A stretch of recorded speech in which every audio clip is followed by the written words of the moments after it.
Hello everybody and welcome back to your Leeds versus Arsenal match reaction, which saw Leeds United lose 5-0 away from home at the Emirates Stadium. Before we get into it though, if you could help the channel by dropping a like, subscribe, all that does mess up the channel. And apologies for more of the downer tone in this video. I'm not too down about it. I understand why it happened, but you know, I am frustrated and I don't think there's tons of positives to take from today, which I thought, even if Leeds United don't win the game, can we come out with some positives in the game? Can we see some performances? I didn't think we really saw that. But yeah, let's get into the video, shall we? So yeah, bit of a humbling day all round for Leeds United, to be honest. The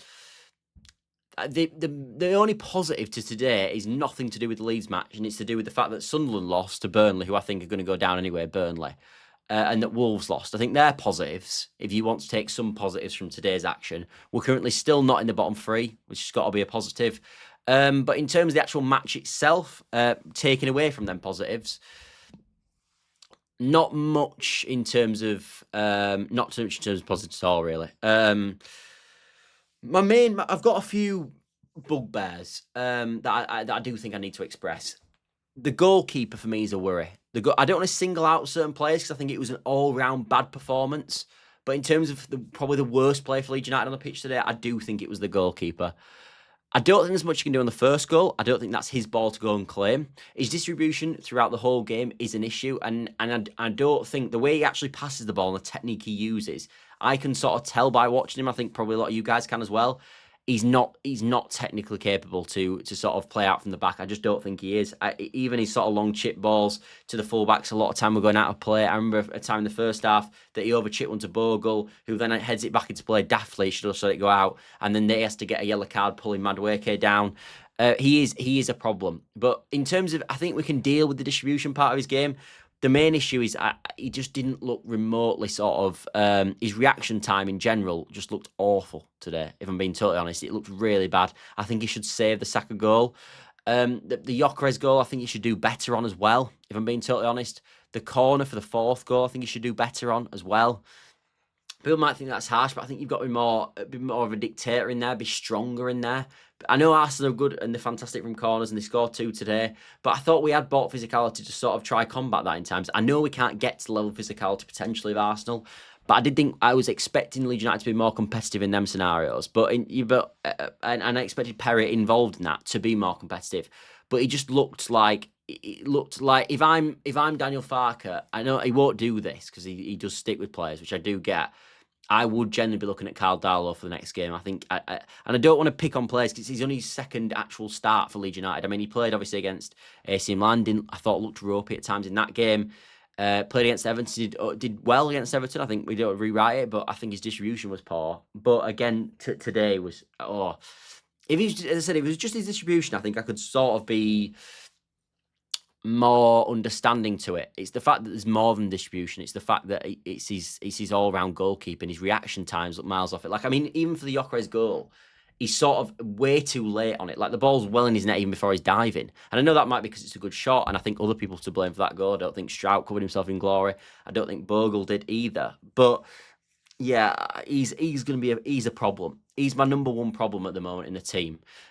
Because I think there is obviously problems with the team in terms of I don't think the front three were effective at all game. And I think there's question marks over Daniel Farke if he should have played them front three. But we'll get on to Daniel Farke later in the show. But I do understand a bit where Farke was coming from in terms of the front three, because you can't, what's he meant to do? Like, Okafor can't start, I don't think. He's literally just come through the building. Like, he came through the door other day. Like, I think on Thursday we signed him, of course. I don't think you can throw him in instantaneously.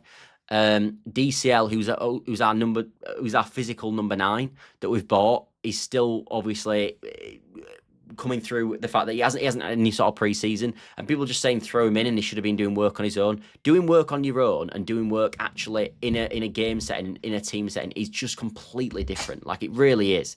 So I understand why sort of DCL wasn't involved. I think there was a shout for Nmecha up there. And I think potentially when he came on, he did slightly better. Do I think it would have changed the whole outcome of the game? No, I don't think it would have. I don't think we'd have been better but one less, but I don't think it would have made a truly fundamental difference. But yeah, I think we saw. I do think we saw the standard today because I thought the first 15 minutes, Arsenal were flat. They came out flying out the traps, didn't they? And I don't think Leeds United could deal with that at all. And we sort of waved the storm. And then I think we got to about sort of the 20th minute after the first Arsenal wave, maybe a bit earlier. Maybe got to the 15th minute. And I thought, actually, I know we weren't creating loads of chances ourselves, but Sturridge had a header between the 50th and the 30th minute. And it was a sort of 50-50-ish game at that moment in time, in my opinion, for about 15 minutes. And then we concede the goal, which from a corner, and of all places to concede the first goal. I know Arsenal are brilliant at corners, and they are brilliant at corners, but God, it's frustrating. Of all ways that you're going to concede a goal, don't concede from a mistake. If you're going to make Arsenal score, if they are going to score, which at times they are going to do, make them work for the goal. Don't let them get one from a set piece or from a mistake. And the first goal for me is obviously a set piece. Stroke misses his header. I think I agree with Gary Neville. Stroke at that point should attack the ball, which is why I sort of this zonal marking, which I think is why I didn't move. I do question at times with Daniel Farke, and I think that's going to be something that teams do potentially exploit against us as a zonal system. I know we sort of play a zonal marking system along with like a few players actually sort of attack the ball and man mark. It's like it's a multi. We've got our best header of the balls as zonal, and then we've obviously got certain players obviously man marking up. But I fundamentally think that could be a problem for us. It was a problem today. And obviously Timber makes it 1-0. And then there's the second goal.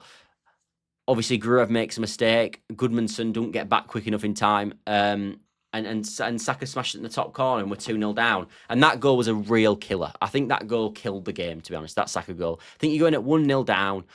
We're still well in the game, because in these sort of games you want to be in the game in the last sort of 15-20 minutes and hope yourself you can nick something, even if you even in the game means 1-0 down, but you got to be in the game. And I thought when that second goal went in, everybody in the stadium and all the Leeds fans and all the players knew that the game was over at that point, and it killed the momentum. And I think that's why we came out so poorly in the second half, because we just had been shot to death with that goal right at the death. And it's such an annoying goal to concede as well, because Gruev's got the ball in midfield, he wins it back really well. He doesn't have the speed or the sort of decision-making in time to find his pass, loses the ball, and then they're in, and obviously Saka then puts it in the top corner. Although I do think, as I said, Perry should do better on the shot. I also think Goodmanson's potentially out of position and don't get back in quick enough. Although, in fair to Goodmanson, he shouldn't expect that Gruev's going to lose that ball there, but you've got to anticipate everything in football. And I thought that was a problem, a real issue. So yeah, then it goes over to third goal. The third goal's bad. I mean, conceding just before halftime and just after halftime is a bad sign for a team. It always is. But the ball goes over the top. Obviously, Gyökeres shouldn't be allowed at that point. He's got to show him the line stroke. He can't let him come inside. And Bogle's responsible as well for this. They've got to show him the outside. And if he puts a ball in, you've got to win your ball in the box. Then that's how it works. But you can't. The only thing Gyökeres wants to do there is cut inside onto his right foot and have a shot. And it's exactly what we let him do. And that was a frustrating goal. And obviously that completely killed it then. Then we concede a stupid goal from a corner where the ball's just bouncing around. We don't clear it, and then it ends up in the back of our net. I do think on that goal, and potentially on the first goal as well, what is the point in us having a player on the line? Like, Gruev is on the line for the fourth goal and the first goal on a corner, and it goes in at his post. I don't want to blame the postman, but the postman wasn't responsible at all. But I don't want to blame Gruev so much on the post, but I think he's got to do a bit more than that on the post, or potentially be in a better position on the post to stop the ball. Like for the first goal, the ball goes too far to the left of Gruev. Well, isn't he meant to be marking that post? So that was a bit bizarre. But yeah, and then the fourth goal, and then the fifth goal, obviously we lose the ball high up the pitch, they counter-attack, win a penalty. I think it was really soft and really annoying actually, because of all the players that I thought had an okay game today, if you're looking for a positive, I probably would have said Stack. But I can't now. He's giving away a penalty. But it was soft as. I mean, it's so soft, and like that. But I don't think you get them in the Championship, because the sort of, I think the bar for a sort of a foul is different, obviously in the Premier League. But yeah, really frustrating. Then obviously they score. Gyökeres good penalty. I don't think Harry can do anything about that one. And then we lose 5-0, and it's just And as I said, it would have been nice to find ourselves in the game later on and give them a bit of an issue. Because I actually don't think Arsenal were that. I know it sounds ridiculous, and I don't want to sound like Gary Neville after Man United got beat 9-0, but I don't think Arsenal were that good today. I really don't. I think, like, at half time, they'd had 2 shots on target all game, and admittedly, they both ended up in our net. And I think obviously the third shot on target went in our net as well. But I don't think they were outstanding today. I thought we sort of gifted him. I think a lot of them are mistakes. But we just got to get used to this speed, because Everton was a nice tester, and it was massively important that we got that over the line because of situations like this occurring. But yeah, I don't know. I just thought if we're gonna, as I said, if we're gonna go down at Arsenal, please go down without making tons of mistakes. And I felt today we let ourselves down in that regard. But let's look at the manager, and then we'll go on to player ratings. I think the manager made a few mistakes today. I don't blame him on some of them, because I'd have probably done the same thing, so I'd be a hypocrite. But now, in reflective, I think he'd say he'd made an error on the decision, and I think who also provided that decision and said that decision should be made, also made a mistake. Gruev shouldn't have played today. He shouldn't have played today. We looked better when Longstaff went on. I know it's a different game state, and I think that's something to bear in mind. I don't think people would put enough importance on game state. It was easier to look better at 4-0 when they're not actively trying to score than it is when it's the game's open and we're only winning 1-0. It's an easy to perform at 4-0. So I don't want to knock Longstaff's performance nor up Gruev's performance with that statement. I just want to make sure that we know that game state is a factor in this. But Gruev's nowhere near good enough for this level, if we're being honest. Everybody knew it anyway. I thought my opinion is that he's more disciplined in the number 6 role and understands the role of a number 6 better than Longstaff. I think what I probably didn't bear in mind is that the pace of it's just too quick for him. It's just too quick. Like, I thought we'd have an issue in terms of we wouldn't play forward enough, and I think that was an issue, and I want to talk about that as well.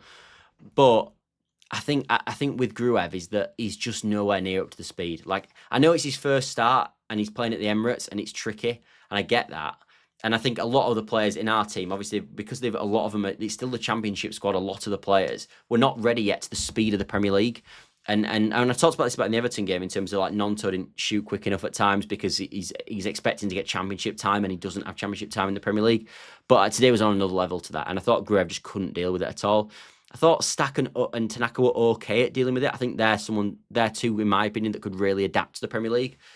But Gruev's never going to be a Premier League player. And I think, looking back, the reason I wouldn't have played Stack in the holding midfield role is because of what I thought he could offer us going forward in terms of charging the ball through the middle, playing that box-to-box role. What we should have done, actually, is dropped Gruev, in my opinion, and put Stack in the holding midfield role. I know that sort of limits what Stack can do, but I think as a 2, in terms of Longstaff in the 8 and Stack in the 8 at 6, I think that's a better scenario than having Gruev in the 6 and Stack in the 8. I don't think it's worth it to have Gruev in that situation. That's what I should have done. I also wonder as well if we should have gone to either a back 5 or Bijol should have played, because we bought Bijol for the physical presence. We know he's outstanding in the air. Only 2 players in Europe had a better sort of aerial ability in terms of percentage winning than Bijol. And then not to play him against Arsenal potentially was a mistake. Now, he could have done 2 things with that, because I thought Rodon was, of all our players, was okay.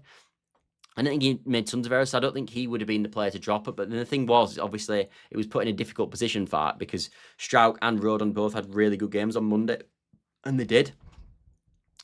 But I do think when you're playing a team, Arsenal, who are outstanding and really, really physical, to not have your most physical centre-back playing and sat on the bench, who is there perfectly to win headers, because that's what he's amazing at, to not have him on the pitch and then to concede 2 goals from set pieces, does look bizarre coming back. Now, I said there's 2 options of doing that. You either drop Rodon or Struijk, and I can't really make a case for either of them, or you play a 5. And the issue with the 5 is that then an already weak attack that we look really weak in, it just gets even weaker if you pull one out and put another defender in. So there is that to bear in mind. Although, in my opinion, I think you'd have been better potentially throwing Nmecha and Okafor as the 2, and just throwing Okafor straight in there and have them 2 as your number 9s, and then play your 3 midfielder, Longstaff, Stack and Tanaka, and then throw Bijol in and play a back 5. I think that might have been a better scenario. I've seen on Twitter this idea that we should play the front 3 and sort of play a 3-4-3.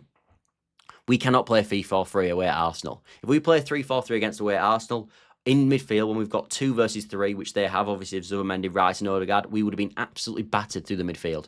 Because we were done in the midfield anyway today. If we'd have took another one out of there, because I know Gruev wasn't fantastic today, he was really poor, actually. But taking him out as well and just having Tanaka and Stack, it would have been far too much work. I mean, Stack were on his feet at full time, because he had to put so much work in off the ball. So you can't, we could have never have gone to the Emirates and played 2 in midfield. That, for me, that theory is just a no-go. The only way you could have done it with the 5 at the back is to go for a 5-3-2. and then to go with your three midfield. The issue I've got with that system, which I always have, is if you've got overloads on the fullbacks, who goes to the overloads? Because does Bogle then sort of attach himself to their fullback, or does Bogle attach himself to their winger? Because if Bogle attaches himself to their winger, you're always going to have an overlap on the outside of a Calafiori or Timber, who did that. Especially Calafiori did that quite well for them. But yeah, the only other situation, because obviously I've talked about the midfield now, talked about the potential playing Bijol. The only other decision I think the one he probably definitely should have done was start Nmecha up front. I think Nmecha should have started for Leeds United tonight. When he came on, he was better at holding the ball. As I said, I don't think it was an outstanding difference, but I think that is something that if I'm Daniel Farke, I'm looking at and going, yeah, that was a mistake tonight. That was a mistake. I just thought up front in general, to be honest, we looked like we had a championship front three, and it was a team that played in the championship and a three that played in the championship, and obviously we're hopefully adding quality to that. Hopefully, when we get back from the international break, we might even have a front three of Okafor, DCL, and Bakwa. Obviously, we've been linked with today from Sasha Tiavoli, which I did a video on. So that then looks like a better option. But yeah, that is my instant match reaction. Obviously, I'll have my closing match reaction tomorrow. Closing full-time whistle. Or what's it I call it? Closing whistle. That's what I'm calling it tomorrow. But yeah, I won't do the player ratings because I just think I don't want to be too negative. But yeah, I'll catch you all tomorrow for that. I hope you've enjoyed the video and you can. I hope you understand some of the points I'm making. I'm not trying to be too negative, but I just think there's obviously areas that Leeds United need to improve. But yeah, thanks all for watching as always. Unfortunate today, not the result we were looking for. Would have been nice to be a bit more competitive, but at least we didn't lose to Burnley. So yeah, thanks all for watching, and I'll see you later, everybody. Bye for now.